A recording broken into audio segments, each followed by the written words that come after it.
Hello everyone, how are you doing? This is MD Tech here with another quick tutorial. In today's tutorial I'm going to show you guys how to clear background history in Windows 10.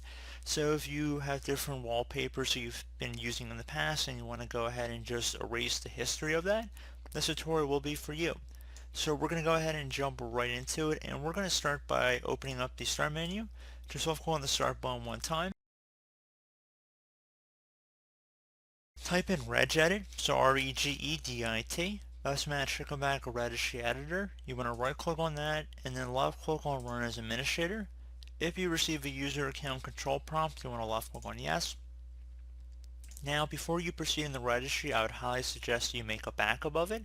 In order to do that, it's quite simple. Just we'll go ahead and left click on the file tab up at the top left click on export.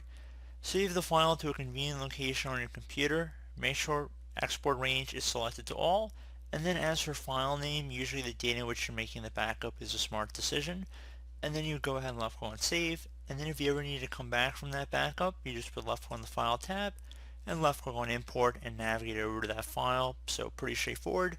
So once you've done that, now you want to go expand the HKey current user folder. So either double click on it or left click on the little arrow next to it to expand the drop down. Do the same thing now for the software folder.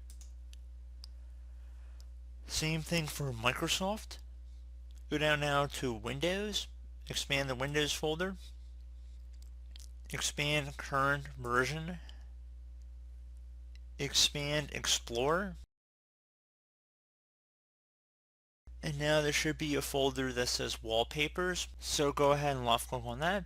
And if you see anything on the right side here, it says background history path in the name. So background history path 0, background history path 1, 2, 3, 4, anything along those lines. You want to go ahead and just right click on those values and left on delete. Confirm deletion, so you just go through them. You can also click the delete key on your keyboard as well, whatever is more convenient for you.